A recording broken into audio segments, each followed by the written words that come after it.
আছো এবং সুস্থ আছো। আজকের ভিডিওতে তোমাদের সাথে আমি শেয়ার করব একটা বটল পেন্টিংয়ের ভিডিও, যেটার মাধ্যমে তোমরা কিন্তু তোমাদের কাছে পড়ে থাকা কোনো বটলকে ডেকোরেশন করে কিন্তু হোম ডেকোর আইটেম তৈরি করতে পারবে। বটলটাতে পেন্টিং করার আগে বটলটাকে কিন্তু একটু পেন্টিং করার জন্য তৈরি করে নিতে হবে, অর্থাৎ এখানে বটলটার যে বেসটা থাকে সেটাকে আমাদের রেডি করে নিতে হবে।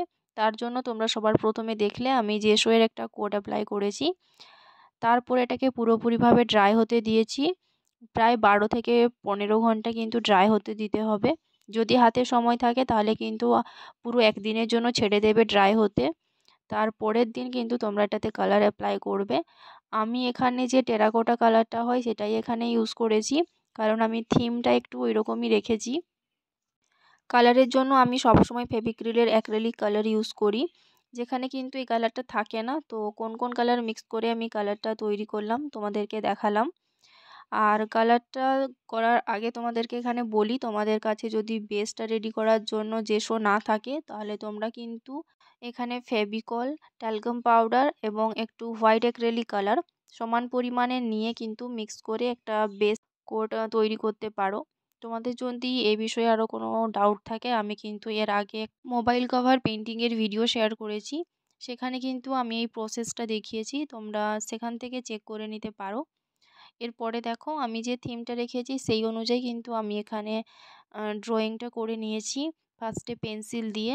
তারপরে দেখো এরকম একটা ব্ল্যাক কালার নিয়ে আমি কিন্তু এখানে ব্রাশের সাহায্যে আউটলাইনটা করে নিয়েছি। বেসে আমি যে কালারটা করেছি সেটাও কিন্তু আমি পুরোপুরি ড্রাই হতে দিয়েছি, তারপরেই কিন্তু এই প্রসেসগুলো করছি। তা না হলে কিন্তু প্রত্যেকটা কালার একটার সাথে একটা মিক্স হয়ে অন্য একটা কালার তৈরি হয়ে যাবে। তো একটা কালারের উপরে আরেকটা কালার যখন তোমরা অ্যাপ্লাই করবে তখন কিন্তু পুরোপুরিভাবে শিওর হয়ে নেবে যে একটা কালার ড্রাই হয়ে যাওয়ার পরে আরেকটা তোমরা অ্যাপ্লাই করছো। এখানে দেখো আমি মিডিলে ব্ল্যাক কালারটা অ্যাপ্লাই করে একটা ডিজাইন ড্র করেছি। আর সেটাকে যেহেতু আমি পুরোপুরিভাবে ড্রাই হতে দেব, তো সেটাকে ড্রাই হতে ছেড়ে দিয়েছি। আর টাইম ওয়েস্ট না করে কিন্তু আমি বাকি কাজগুলোও করে নিয়েছি, অর্থাৎ তার চারিদিকে আমি যে ড্রয়িংগুলো করব সেগুলো কিন্তু আমি কমপ্লিট করে নিয়েছি। আর এইগুলো যতক্ষণে আমার কমপ্লিট হয়েছে ততক্ষণে কিন্তু সেটাও ড্রাই হয়ে গেছিলো। তারপরে আমি মিডিল পোর্শনের কাজটা শুরু করেছি।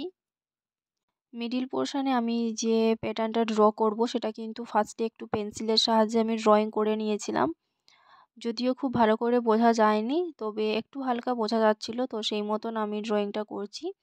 আর এখানে আমি যে ব্রাশটা ইউজ করছি সেটা কিন্তু 000 নাম্বার ব্রাশটা। তো দেখো আমি কিভাবে ড্রয়িংটা করছি।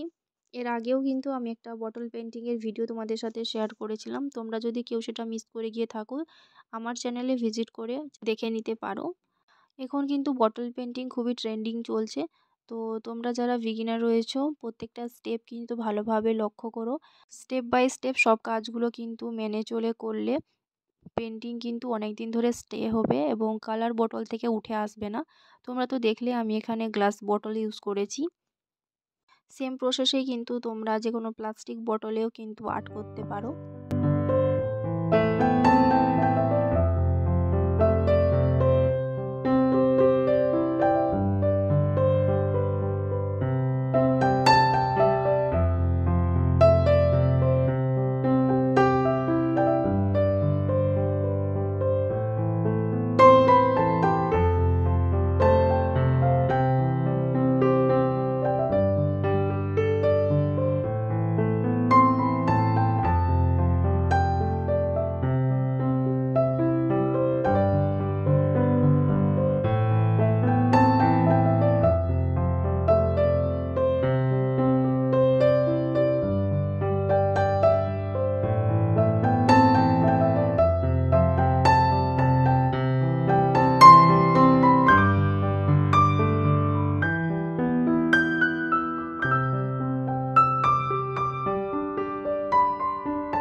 দেখলে বটলের দুটো সাইডে কিন্তু আমার পেন্টিং করা অলমোস্ট কমপ্লিট হয়ে গেছে।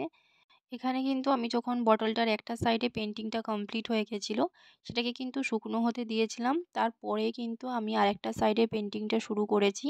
তা না হলে কিন্তু তোমরা যে সারফেসে পেন্টিংটা করছো সেখানে কিন্তু কালারটা লেগে গিয়ে পেন্টিংটাই নষ্ট হয়ে যাবে। তো এরপরে বাকি প্রসেসগুলো আমি এখানে করে নিয়েছি। তো তোমরা কিন্তু অবশ্যই আমাকে জানাবে আজকের এই বটল আর্টটা তোমাদের কেমন লেগেছে। আর চ্যানেলে ফার্স্ট টাইম ভিজিট করে থাকলে চ্যানেলটাকে অবশ্যই সাবস্ক্রাইব করে দিয়ে পাশে থাকবে। বটল আর্টটা কমপ্লিট হয়ে যাওয়ার পরে কিন্তু ড্রাই হয়ে গেলে শেষে ভার্নিশ অ্যাপ্লাই করতে একদমই ভুলবে না। দেখা হবে আবার নেক্সট ভিডিওতে।